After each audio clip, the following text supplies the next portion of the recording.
የተወደዳችሁ የእግዚአብሔር ቤተሰቦች እንኳን ለዕለተ ዓርብ የስቅለት በዓል በሰላም አደረሳችሁ አደረሰን። እንግዲህ ዕለተ ዓርብ በቤተክርስቲያን ልዩ ቀን ናት። የማይታመመው ታሞ የዋለበት፣ የወደቁ ከተረሱ ከትቢያ የሚያነሳው ጌታ ሲወድቅ ሲነሳ የዋለበት፣ ህመምተኞችን የሚፈውስ እሱ ሲሰቃይ ሲታመም የዋለበት ዕለት ነው። ከሲኦል የዲያብሎስን ግብር ነፃ የሚያወጣ ሲገረፍ የዋለበት ዕለት ነውና ወልደ እግዚአብሔር ለወዳጆቹ ድህነት መስዋዕትነት፣ ለልጆቹ የእግዚአብሔር ልጅነት ወደ ቀደመ ክብራቸው የመመለስን ስራ የሰራበት ዕለት ነውና ሰሙነ ሕማማት ዕለተ ዓርብ በተለየ መንገድ የሚከበር ነው። ለዚህ ለታላቅ በዓል እንኳን አደረሳችሁ እላለሁኝ። እንግዲህ ስቅለት በጣም ብዙ የ5500 ዘመን ታሪክ የተገባደደበት የተፈጸመበት አዳምና ልጆቹ ነፃ የወጡበት ዕለት ስለሆነ ይህን ዕለት ብዙ የሚነሱ ታሪኮች እንዳሉት ይታሰባል። እግዚአብሔር እንደረዳን በጣም አጠር አድርገን ለማንሳት እንሞክራለን። በዚህ በማቴዎስ ወንጌል በምዕራፍ 27 ከቁጥር 1 ጀምሮ እስከ 50ዎቹ ቁጥር እስከ መጨረሻው ብታነሱ ይህንን ዕለት በሰፊው የሚያነሳ ዕለት ነውና እንግዲህ ጌታ በሐሙስ ከምሽቱ 3 ሰዓት በይሁዳ በአስቆሮቱ ይሁዳ አሳላፊነት ሊቃነ ካህናቶቹ የሕዝብ ሹማምንቶቹ ፈሪሳውያን ሰዱቃውያን ወታደሮችን ጨምረው መጥተው ከያዙበት ከሌሊቱ ጀምሮ ብዙ ስቃይ ብዙ መከራ ሲቀበል ነው ያደረው ያመሸው ማታውኑ ማለት ነው። እንግዲህ ትልቁ ትኩረት የምናደርገው በተለይ የ3 ሰዓቱ የ6 ሰዓቱና የ9 ሰዓቱ ብሎም የ11 ሰዓቱ ጉዳዮች ናቸው። እንደ እግዚአብሔር ፈቃድ እንግዲህ ዕለተ ስቅለትን በዚህ መንገድ የምናይበት ሁኔታዎች ይኖራሉ ማለት ነው። ጌታ ስቅለት በፊት በተለይ ሮማውያን በሕግ ወንጀለኛ መቅጫ ምልክት የነበረውን መስቀል ጌታችን በደሙ ቀድሶ የምህረት የሕይወት አርማ የዲያብሎስ ድል መንሻ ስላደረገው በሞቱ መልካሙን ሕይወት ስላስገኘ መልካም ዓርብ ይባላል። ዕለተ ስቅለት ይባላል። መልካም ዓርብ ፈረንጆቹ ጉድ ፍራይዴይ እንደሚሉት ማለት ነው። መልካም ዓርብ የሚባለው የመስቀል ሞትን መስቀልን ከሞት ባሻገር የድህነት ምልክት አድርጎት ስላለፈ ነው። ከዚህ በተነሳ ቤተክርስቲያናችን በተለያዩ ምስጢራት ሰጥታ ስቅለትን ታነሳለች። እንግዲህ በርካታ ነገሮች ማንሳት ይቻላል። በ3 ሰዓት እንደምታውቁት በጲላጦስ አደባባይ የቆመበት ነው። ከሊቀ ካህናቱ ከቀያፋ ሲያመላልሱት ከዋሉ በኋላ ጌታችን መድኃኒታችን ኢየሱስ በጲላጦስ አደባባይ ቆሞ ፍርድ ተቀብሏል። ጲላጦስ እንግዲህ እንደምታውቁት በዛ በሀገረ ገዥነቱ ባለው ስልጣን ምክንያት ወደ እሱ የመጣውን ክርስቶስን መርምሮ ምንም እንዳላገኘበት ነግሯቸው ነበረ። ግን አይሁድ በፍጹም ጥፋት ሳይኖርበት መቼ እናመጣዋለን የሚል ቃል ተናገሩት። ሊነግራቸው ሊገስጻቸው እና በሕጋቸው መሰረት ገርፎ ብቻ ሊሰጣቸው እንዳሰበም በነገራቸው ጊዜ በፍጹም አይሆንም ይህንን አንቀበልም አሉ። ሕዝቡን አሳመፁ። ይሰቀል የሚለው ሕዝብ በረታ። በዚህ ጊዜ ጲላጦስ እጁን አንስቶ ታጠበ። ይሄ ልማድ ነው፣ በዛው አካባቢ ያለ ልማድ ነው። ስለዚህ እጁን ታጥቦ ከዚህ ንጹህ ሰው ደም ንጹህ ነኝ አላቸው። እነሱ ደግሞ ደሙ በልጆቻችን በልጅ ልጆቻችን ላይ ይሁን አሉ። ያንን ደሙ በእኛ ይሁን ያሉትን ሆኖባቸዋል። ምክንያቱም ወንድ ልጆቻቸው ሲወለዱ ደም ጨብጠው የሚወለዱ ሆነዋል። ሴት ልጆቻቸው በተፈተው የሚወለዱ ያለ ድንግልና ማለት ነው የሚወለዱ ሆነው በዚህ አልፏል። በኋላም በ70 ዘመን ደግሞ ጥጦስ ደሙ በእኛ ይሁን እንዳሉት መጥቶ ቤተ መቅደሳቸውን አፍርሶ እነሱንም ለስደት ዳርጓቸዋልና የተመኙት ሆኖላቸዋል። የንጹህን ደም ማፍሰሳቸውን በተመለከተ ግን እሱ ከዚህ ደም ንጹህ ነኝ ብሎ ታጥቧል። ጌታ በ3 ሰዓት ብዙ የግርፋቶችን ጀምሮ አይቷል። መከራዎችን የተቀበለበት ነው። በጲላጦስ አደባባይ መከራን የተቀበለበት ነው። ሌላኛው እንግዲህ እዚህ ውስጥ በጣም ብዙ የሚነሱ ከጲላጦስ ታሪክ ጋር የሚነሱ በመውጣት በመውረድ ውስጥ የሚነሱ ብዙ የመከራ ነገሮች አሉ። በኋላ አጠራ አድርጎ አያይዞ ለማንሳት እሞክራለሁ። እንግዲህ 6 ሰዓት ሲሆን ደግሞ ዋናው ጉዳይ የክርስቶስን ወደ መስቀል የማምጣት የመስቀል ጉዳይ ነው የተካሄደው። የእግዚአብሔር ልጆች ጌታችን መድኃኒታችን ኢየሱስ ክርስቶስ በዕለት ዓርብ የፈጸማቸውን ታላላቅ ነገሮች በነጥብ እናንሳ። ለምሳሌ በመስቀል ክርስቶስ በነበረ ጊዜ 3 በሰማያት 4 በምድር ታላላቅ ተአምራት ተደርጓል። አንደኛውና የመጀመሪያው ጉዳይ ፀሐይ ጨልማለች። በመስቀል እርቃኑን ነው በሁለት ወንበዴዎች መካከል ነው ጌታችን መድኃኒታችን ኢየሱስ ክርስቶስን የሰቀሉትና ምድር ሁሉ የሱ ሰማያትም የእርሱ ናቸውና ጌትነቱን የሚያውቁ ናቸውና የጌታዋን እርቃን ላለማሳየት ሰው ባለ አእምሮ ግዕዛን አለው የሚባለው ፍጥረት አምላኩ ላይ ጨክኖ ሲሰቅለው እርቃኑን በመስቀል ላይ ሲያቆመው ፀሐይ ግን ይህንን አላይም ብላ ጨልማለች። ይሄ በቅዱስ መጽሐፍ ተጽፏል።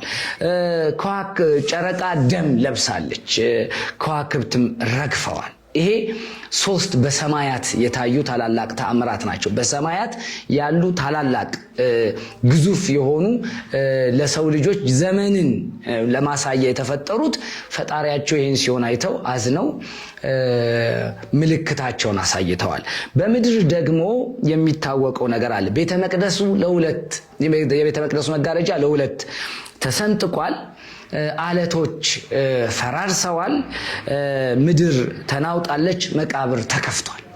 ይሄ በምክንያት ነው የሆነ እግዚአብሔር ልጆች። ለምሳሌ የቤተ መቅደሱ በመጋረጃ ለሁለት መሰንጠቁ በኦሪት ስልጣነ ክህነት የነበራቸው የኦሪት ካህናት ነው አሳልፈው ለስቅላት እንዲሰቀል ያደረጉትና መስዋዕታችሁ አለፈ ክህነታችሁ ተሻረ ሲል የቤተ መቅደስ መጋረጃ ለሁለት ተከፍሏል ማለት ነው። የአለት መሰንጠቅንም ስንመለከት እንደ አለት ከብዶን የነበረው ኃጢአት በደላችን በመስቀሉ ተሰነጠቀ ፈረሰ ሲል ነው። ከመቃብር ምድር ተናውጣለች።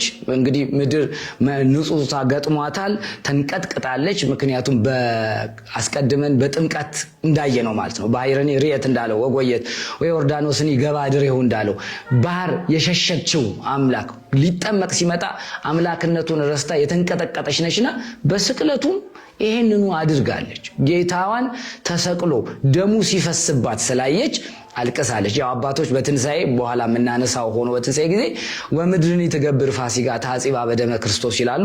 ምድር ሐሴትን አድርጋለች፣ ደስታን አድርጋለች። ምክንያቱስ ምድር ራሷ በክርስቶስ ደም ታጥባለች ይላል። ምድር ራሷ ተረግማም ስለነበረ አንድም ምድር ራሷ ነፃ ወጣች ነው፣ አንድም ደግሞ ምድራውያን ነፃ ወጡ ሲባል ነውና ምድር ጌታዋን ታውቀዋለች፣ ተንቀጥቅጣለች። በመቃብር የነበሩ ሙታን ተነስተዋል። ከ500 በላይ ሙታን ተነስተው ወደ ኢየሩሳሌም ሄደዋል። ስለዚህ እነዚህ 7 ነገሮች ጌታ በመስቀል ሳለ ታላላቅ ተአምራትን አድርጓል። የሚገርመው እነዚህ ታላላቅ ተአምራት ሲፈጸሙ የሚገርማችሁ ያላመኑ አምነዋል። በመጽሐፍ ቅዱስ ላይ እንደምናነሳው በቀኝ የተሰቀለው ፈያታዊ ዘየማን በሰማይ 3 ምልክቶች በምድር 4 ምልክቶች መሆናቸውን አይቶ ነው ጌታውን ምን ያለው በመንግስት በመጣ ጊዜ አስበኝ ያለው። የመቶ አለቃውም የምድርን መናወጥን፣ የመቃብር መከፈትን፣ የዓለት መሰንጠቅን፣ የሙታን መነሳትን፣ የፀሐይ መጨለምን፣ የጨረቃ ደም መምሰልን፣ የከዋክብት መውደቅንም አይቶ በእውነት ንጹሕን የእግዚአብሔር ልጅን አስገለናል ብሎ ተጸጽቷል። ሰዎች ያምነዋል። ያው መቼም ላለማመን የተፈጠረ እምቢ ይላል እንጂ። ሌላው በመስቀል ላይ ጌታ ለ3 ሰዓት ነው የቆየው። እንደምታውቁት ዕለተ ዓርብ ከ6 ሰዓት እስከ 9 ሰዓት በመስቀል ላይ ነበረ ጌታችን መድኃኒታችን ኢየሱስ ክርስቶስና በዚህ ጊዜ በ3ቱ ሰዓት ምን ሆኗል ካላችሁ በ3 ሰዓት ውስጥ 7 ቃል ብቻ ነው የተናገረው ጌታችን መድኃኒታችን ኢየሱስ ክርስቶስ። 7 ቃል የመስቀሉ ቃሎች ይባላሉ። 7 እነዚህ ቃሎች በጣም መሰረታዊ ናቸው። 7 የመስቀል ቃላት ይባላሉ። አንደኛውና መሰረታዊው ኤሎሄ ኤሎሄ ላማ ሰበቅታኒ ያለው አምላኬ አምላኬ ስለምን ተውከኝ ያለው ነው። ይህንን በምስጢር ሲፈታ እንግዲህ ጌታችን መድኃኒታችን ኢየሱስ ክርስቶስ አምላክ ወልደ አምላክ ነው። ፍጹም ሰው ፍጹም አምላክ ነው። ስጋን የተዋሃደ አምላክ ነው። ይሄ አምላካችን መድኃኒታችን ኢየሱስ ክርስቶስ የመዳናችን ምልክት የትንሣኤያችን በኩር የሆነው ጌታችን መድኃኒታችን ኢየሱስ ክርስቶስ በመስቀል ላይ ሆኖ አምላኬ አምላኬ ስለምን ተውከኝ አለ። ለምን አለ ካልን የመጀመሪያው ለኛ አብነት ለመሆን ነው። ሰዎች በመከራ ውስጥ ስትሆኑ በችግር ውስጥ ስትሆኑ መጽናኛችሁ መለመን ያለባችሁ አቤቱታችሁን ልመናችሁን ጥያቄያችሁን ማቅረብ ያለባችሁ ወደ ሰው አይደለም። ወደ ማን ነው? ወደ ፈጣሪ ነው። ስለዚህ አምላኬ አምላኬ ስለምን ተውከኝ አንድ ይሄ ነው። ሌላው ለአቅርቦተ ሰይጣን ነው። ለአቅርቦተ ሰይጣንና ለአጽድቆተ ትስብእት ይባላል። ሰይጣንን ለማቅረብ ሰይጣን ለ5500 ዘመን አዳምና ልጆቹን በሲኦል እየገዛ ነበር። እንደምታውቁት አዳም ገብሩ ለዲያብሎስ ሔዋን አመቱ ለዲያብሎስ ተብሎ ባርነታቸው ታውጆ በሲኦል የነበሩ ናቸው አዳምና ሔዋን። አሁን የሚያድናቸው የሚያወጣቸው ጌታቸው ስለመጣ አሳሪያቸውን ማሰር አለበት።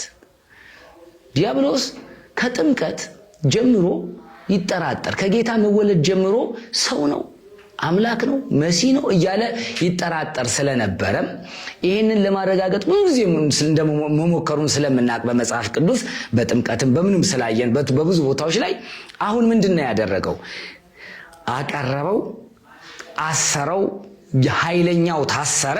ስለዚህ ሲኦል ሊበረበር ነው። ለአቅርቦተ ሰይጣን ነው። ሌላው ለአጽድቆተ ትስብእት ነው።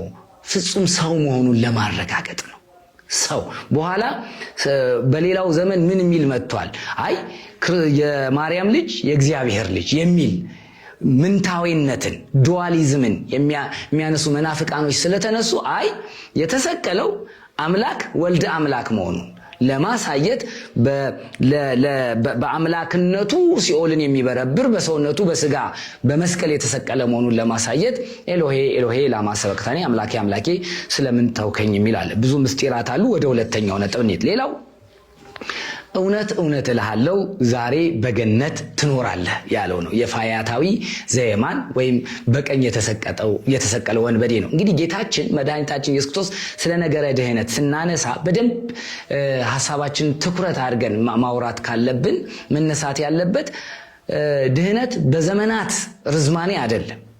እግዚአብሔር ለተመለሰ ሰው በቅጽበት እንደሚያድን ያየንበት ነው። እንግዲህ ፈያታዊ ዘመን በወንብድና የኖረ ነው። በመስቀል ተሰቅሎ ስለ ወንብድናው ነው የተሰቀለው፣ ስለ ወንብድናው ነው። ነገር ግን ጌታችን መድኃኒታችን ኢየሱስ ክርስቶስ ማመኑን መመለሱን ተአምራትን አይቶ ወደሱ መምጣቱን መሰረት አድርጎ ጌታ ሆይ በመንግስት በመጣ ጊዜ አስበኝ ነው ያለው። እሱ ያለው በመጣ ጊዜ ነው። ጌታ ግን ዛሬ በገነት ከኔ ጋር ታኖራለህ አለው። ይሄ ፍጹም የተስፋ ቃል ለሁላችንም ለድህነት የሚሆነን ቃል ነው። እኛ በመክረም አይደለም በመመላለስም አይደለም። የእግዚአብሔር ልጆች በመመለስ ነው እግዚአብሔር ስራ የሚሰራው። በመመላለስ ረጅም ጊዜ ፈጅተን ሊሆን ይችላል። በመመለስ እግዚአብሔር ስራዎችን ይሰራል። ሌላው አባቶይ የሚያደርጉትን አያውቁምና ይቅር በላቸው የሚለው ሶስተኛው የመጽሐፍ የመስቀል ቃል ይባላል።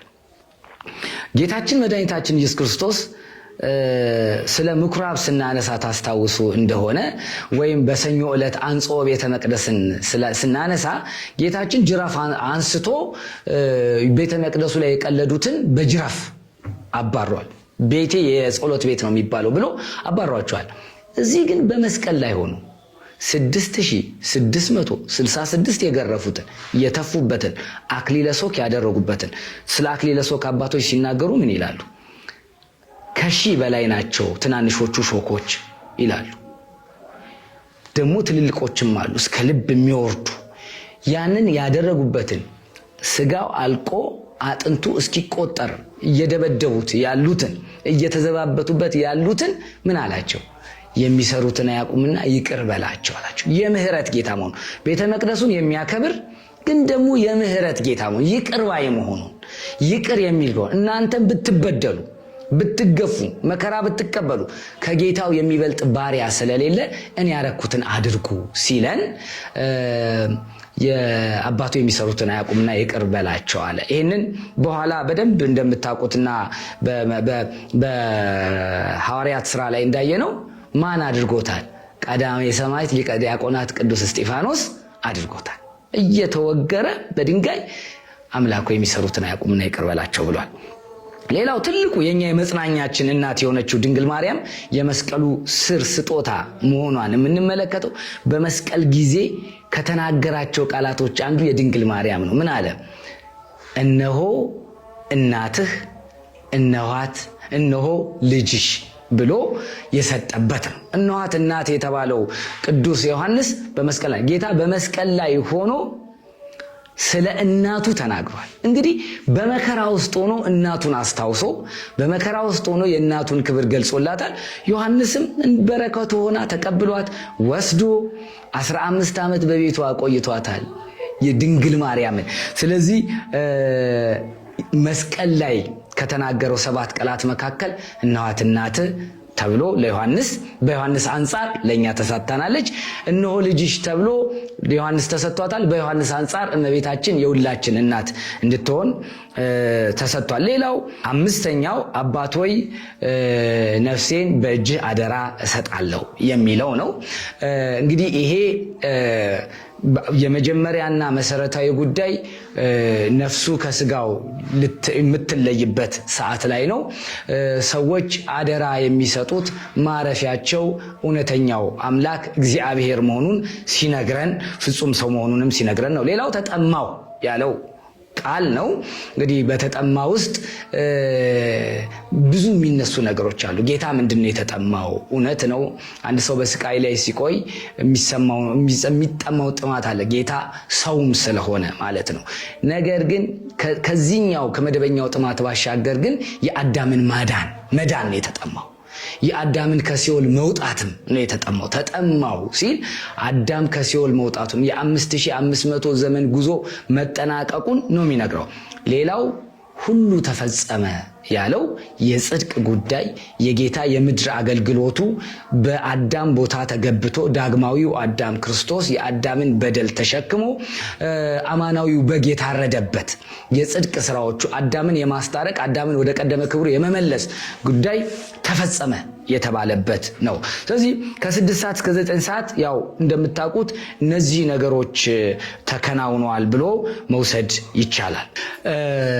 እንግዲህ ሌላኛው በጣም በመሰረታዊነት በዚህ በዕለተ ዓርብ የምናነሳው ነገር በጌታችን በመድኃኒታችን በኢየሱስ ክርስቶስ ስቅለት 7 ነገሮች ተጣልተው የነበሩ ወይም 7 መስተጻረራን የሚባሉ ነገሮች ታርቀዋል።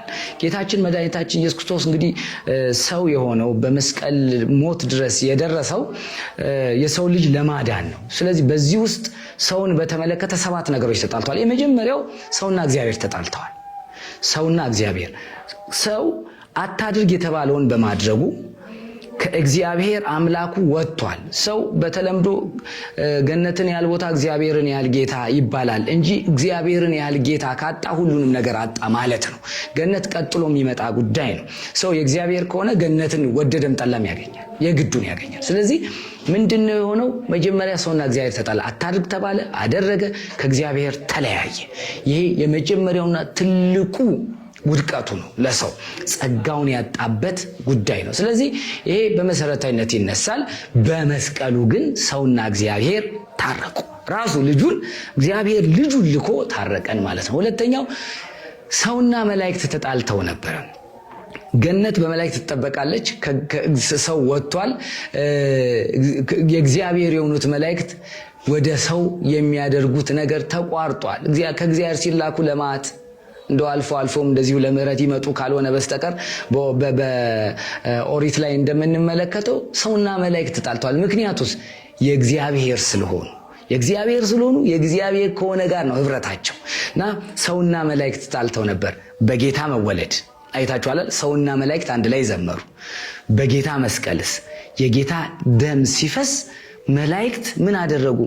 በጽዋ ተቀብለው ዓለምን ረጩ። ምድር ተቀደሰች። ደሙ ባረፈበት በነጠበበት ቦታ በሙሉ ቤተክርስቲያን የሚሰራባት ሆነ። መላእክትና ሰው በአንድነት ተደመሙ። መላእክት ስለ ሰው ስለተደረገው ነገር ተደነቁ፣ ተገረሙ ነው የሚለው። ስለዚህ ሚካኤል ዝም አለ ነው የሚለው አይደል? ገብርኤል ደግሞ ተደነቀ፣ ተቆጣ ይላል። ሚካኤል አርመመ ወገብርኤል ተደመ ይላል። እና ይሄንን ነገሮች የምናይበት ዕለት ነው። ሰውና መላእክት በአንድ ሆነው የእግዚአብሔርን ቸርነት የማዳኑን ነገር ያዩበት፣ የታረቁበት፣ የተዘጋው ገነት በመላእክት የተከፈተበት፣ በክርስቶስ የደም ማኅተም የተከፈተበትና ሰውና መላእክት ታርቀዋል። ሌላው ሕዝብና አሕዛብ ተጣልተው ይኖሩ ነበር። መቼም እስራኤል በግዝረት አሕዛብ በቁልፈት ተለያይተው ሕዝበ እግዚአብሔር ተብለው እስራኤል፣ ሌላው ደግሞ የእግዚአብሔር ሕዝብ ሳይባል ይኖሩ ነበር። ክርስቶስ ሲመጣስ በመስቀል ውስጥ ሕዝብም አሕዛብም አንድ ሆኑ። ለሁሉ ሞተ፣ ለሁሉ ተሰጠ። አሁን የእግዚአብሔር ሕዝብ ተብሎ የሚለይ የለም። በክርስቶስ ያመነ በክርስቶስ ሕማም እድናለሁ ያለ በመስቀሉ ሞት ትንሣኤ አለኝ ብሎ የሚያምን የእግዚአብሔር ልጅ በሙሉ ነጭ፣ ጥቁር፣ ቢጫ ሳይባል ሁሉም የሰው ዘር በሙሉ ምን ሆነ ማለት ነው? ታረቀ። ሕዝብና አሕዛብ አንድ ሆኑ በክርስቶስ በመስቀሉ ማለት ነው። ሌላው ነፍስና ስጋ ነው። መቼም ነፍስና ስጋ ተጣልተው እንደነበረ ይታወቃል። ስጋ በመቃብር የሚበሰብስ ነፍስ በሲኦል የምትወርድ ነበረችና አሁን ግን በተዋሂዶ በክርስቶስ አዳኝነት ነፍስና ስጋ በክርስቶስ ማንነት በመስቀሉ ነፍስና ስጋ የተታረቁበት አንድ የሆኑበት ነውና ይሄ ሰባቱ መስተጻረራን በመስቀሉ ታርቀዋል፣ በክርስቶስ ታርቀዋል። ሌላው በዕለት ዓርብ የምናነሳው ሁልጊዜም የሚባለው 13ቱ ሕማማተ መስቀል ናቸው። ጌታችን መድኃኒታችን ኢየሱስ ክርስቶስ በመስቀል የተቀበላቸው ሕማሞች ናቸው። ለእኛ ሲል አዳም ይገባ የነበረ የአዳም ልጆች ሊቀበሉት ይገባ የነበረ ሕማም አለ። እሱም በአዳም ቦታ ተገብቶ የአዳምን ሞት ሊሞትለት በመስቀል ላይ የተሰቀለው ጌታችን መድኃኒታችን ኢየሱስ ክርስቶስ 13 የመስቀል ላይ ሕማማትን ተቀብሏል። አንደኛው ራሱን በዘንግ መመታት ነው። እንግዲህ ይህንን በማቴዎስ ወንጌል በምዕራፍ 27 ቁጥር 30 ላይ ተፉበት፣ መቃውንም ይዘው ራሱን መቱት ይላል። እንግዲህ የአምላካችን የመድኃኒታችን የኢየሱስ ክርስቶስ ራስ መመታት ለሰው ልጆች የድህነት ምክንያት ሊሆን ነውና አንደኛው ሕማማተ መስቀል ነው። እያንዳንዱ በሰፊው የሚተነተን ቢሆንም ነጥቦቹን አጠር እያደረግን ለማንሳት እንሞክር። ሌላው በጥፊ የተመታበት ነው። ይህም በዮሐንስ ወንጌል በምዕራፍ 19 ቁጥር 4 ላይ በግልጽ ይታያል። በጥፊ ይመቱትም ነበር ይላል። እየተዘባበቱ እንግዲህ የብርሃን መላእክትን የፈጠረ በፊቱ መላእክት የሚንቀጠቀጡለት ሊያዩት የማይችሉት ፍጹም ብርሃናዊ የሆነውን አምላክ በፊታቸው እጃቸውን በኃጢአተኛ እጃቸው ፊቱን ይጸፉት ነበረ። ሁለተኛው ይሄ ነው። ሌላው ምራቅ ተፉበት ይላል። እንግዲህ በማቴዎስ ወንጌል በምዕራፍ 27 ላይ እንዲሁ ቁጥር 30 አካባቢ ተፉበትም ይላል። ተፉበትም መቃውንም ይዘው ራሱን መቱት ይላልና ይሄ ለማዋረድ በኃጢአት የጨቀየ ምራቃቸውን በቅዱሱ በእግዚአብሔር ልጅ ፊት ላይ ተፉበት። እንግዲህ ይሄ የአዳምን በደል እየተቀበለለት ነው። አዳም የወደቀበትን ነገር እንዲሻርለት ከዚህ በኋላ አዳም በአዳማዊ ኃጢአት አዳሚክ ሲን ኦሪጂናል ሲን ጥንተ አብሶ እያልን የምንጠራውን የቆየውን ትልቁን ኃጢአት ከእግዚአብሔር የመለያየትን ነገር አሁን ጌታችን በሱ ቦታ ተገብቶ በሱ ቦታ ተተክቶ የተቀበለለት ነው። ሌላኛው አራተኛው የሾህ አክሊል ጎንጉኖ በራሱ ላይ ያቀዳጁትን ነው። እንግዲህ የአይሁድ ንጉሥ ነህ ሲሉ ሲዘባበቱ አድርገዋል። ይህን መንፈስ ቅዱስ ነው ያናገራቸው። በእርግጥ ንጉሳቸው እንደሆነ መንፈስ ቅዱስ አፍ አስከፍቶ ፊት አጸፍቶ ያናገራል ይባላል እና የሾህ አክሊል አምጥተው በሱ ላይ ሲያደርጉ ንጉሥ ሆይ እያሉ ነው እየተዘባበቱ፣ ግን ንግስናውን መንፈስ ቅዱስ እንዲናገሩ አድርጓቸዋል። የሾህ አክሊል ደፍተውበታል። እጅግ በጣም መሪር ነበረ። በጭንቅላቱ የገባው የእሾህ ወይም የሚስማር አይነት እስከ ልቡ የሚወርድ እንደነበረ ሊቃውንት ይናገራሉና በጣም የከፋው በ13ቱ ሕማማተ መስቀል የከፋው እያለን እንጠራለን። እነዚህ 13ቱ ሕማማተ መስቀል በጌታችን ላይ የደረሱ የከፉ መከራዎች ናቸው። ሌላኛው አምስተኛው መራራ ሐሞትን አጠጡት ነው። በተለይ ይሄንን በማቴዎስ ወንጌል ምዕራፍ 27 ቁጥር 34 ላይ እንዲህ ይላል፣ በሐሞት የተደባለቀ የወይን ጠጅ ሊጠጣ አቀረቡለት፣ ቀምሶም ሊጠጣው አልወደደም ይላል። ይሄም ከሕማማተ መስቀል መራራ ሐሞትን መቅመስ መጠጣት ጌታችን ከቀመሳቸው ከወሰዳቸው ነው። ሌላው ጀርባውን መገረፍ ነው። በዮሐንስ ወንጌል በምዕራፍ 19 ቁጥር 1 ላይ በዚያም ጊዜ ጲላጦስ ኢየሱስን ይዞ ገረፈው አሳልፎም ሰጣቸው ይላል። የኦሪት ሕጓ ወንጀለኛ ሲገኝ 40 ገርፎ መተው ነው። የተገረፈ አይሰቀልም፣ የተሰቀለም አይገረፍም ማለት ነው። እነሱ ግን ምንድነው ያደረጉት? እንዲገረፍ አደረጉ። በጅራፍ እየተለዋወጡ ገበጣ እየተጫወቱ እየቀለዱ 6666 ግርፊያን ገርፈውታል ይላል። ሌላኛው ጎኑን በጦር መወጋት ነው። ያው የለንጊኖስን ጉዳይ እናውቃለን። በምዕራፍ 19 ዮሐንስ ወንጌል ቁጥር 34 ላይ ለንጊኖስ ከርሞ ነበር፣ እዛው ሆሏል፣ ግን አልተባበራቸውም። በኋላ አንተ እኮ አልተባበርክም ሲሉት ጎን ጦር ይዞ ከእንግዲህ ሞቷል ብሎ ጎኑን በጦር ወግቷል። በወጋው ጊዜ በለ ፊደል ውሃና ደም ከጌታችን ከመድኃኒታችን ከኢየሱስ ክርስቶስ ከቅድስት ጎኑ ፈሷል። ዛሬ ማየገቦ የምንለው ሕፃናት ተጠምቀው ከአብራ ከመንፈስ ቅዱስ ከማየ ዮርዳኖስ ልጅነትን የሚያገኙበት ጌታችን በዕለተ ዓርብ ያፈሰሰው ማየገቦ ነው። ደሙ ደግሞ ደሙን ጠጥተን ልጅነትን የምናገኝበት ነው። የጎኑ መወጋት አለ።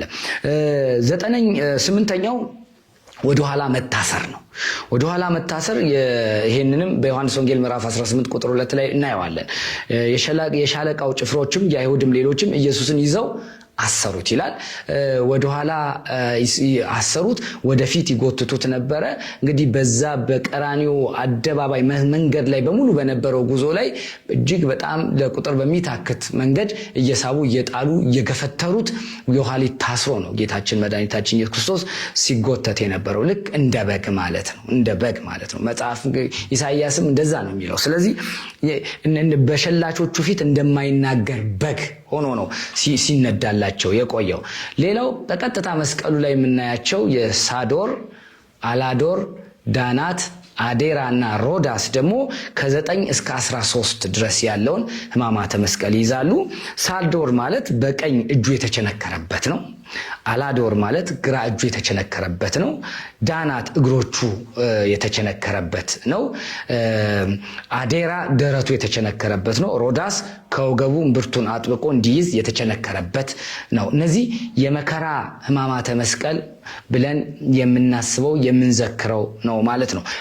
ጌታችን መድኃኒታችን ኢየሱስ ክርስቶስ እነዚህን ከባድ የ13 የሕማማተ መስቀል ከተቀበለ በኋላ 9 ሰዓት ላይ ተፈጸመ አለ።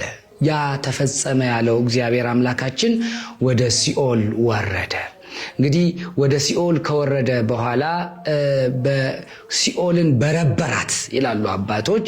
ምክንያቱም አባታችን አዳም እና ልጆቹ በሲኦል የጌታን መምጣት በጣም በተስፋ ይጠብቁት ስለነበረ ነቢያትም ይናገሩ የነበረ በቃ ሰማያትን ቀደ ውረድ እያሉ የመዳንን ጉዳይ ይለምኑ ስለነበረ ጌታችን መድኃኒታችን ኢየሱስ ክርስቶስ ወደ ሲኦል ወረደ። በዮርዳኖስ ያጠፋውን የዕዳ ደብዳቤ አሁን ደግሞ በጥልቁ በሲኦል ነበረና እንደ ሰውነቱ በቆሞ እንደ አምላክነቱም ደግሞ አቅልጦ ረግጦ አቅልጦ አጠፋው። እንደ ሰውነቱ ረግጦ እንደ አምላክነቱ አቅልጦ እንዲሉ። ስለዚህ አዳምና ልጆቹ ነፃ ወጡ። አዳም ይህንን ተስፋ ይጠብቅ ነበርና በቅዳሴያችን እንደምናየው ለባሬ ሰናይ ዲያቆኑ ምን ይላል? ተንስኡ ለጸሎት ይላል። የአዳም ምልክት ነው። አሁን ለጸሎት ተነሱ ማለት ነው። ሰላም እንግዲህ እግዚኦ ተሳሃለን ነው የሚለው ህዝቡ። በሲኦል ያለው በሙሉ አቤቱ ይቅር በለን፣ ረዘመብን፣ በቃን ማረን ብሎ ቀጠሮ ደርሷል አድነን ብሎ ለጌታ ጸሎት አረቁ። የቀጠረው ነገር ላይ የማይዘገየው እግዚአብሔር መጣና ሰላም ለኩልክሙ አለ። ሰላም ለእናንተ ይሁን አለ። ለዓለም ሰላም ሆነላት። ሲኦል ተበረበረች። አዳምና ልጆቹ ሰላም አገኙ። ምስለ መንፈስ ጋር እንደ ቃል ይሁንልን ከመንፈስ ጋር ብለው ነፃነትን አገኙ። ሲኦል ተዘጋች። ዕለተ ዓርብ በጣም የተለየች ነች ለክርስቲያኖች። የመዳናቸው ጉዳይ የተሰበከበት የመዳናቸው ነገር የተነገረበት ነው። በእነዚህ ውስጥ መዳናችንን አብዝተን የምንመለከትበት የጌታን ፍቅር እንዴት እንደወደደን ምን አይነት መከራ ሊቀበልልን እንደወደደ የምናይበት የምንማርበት ነው። በመስቀሉ የሱ የነበሩ በሙሉ ተበትነው ጥቂቶች ነው በመስቀሉ ስር የተገኙት። እንደምታውቁት እናቱ ድንግል ማርያምን ጨምሮ ቅዱስ ዮሐንስና ጥቂት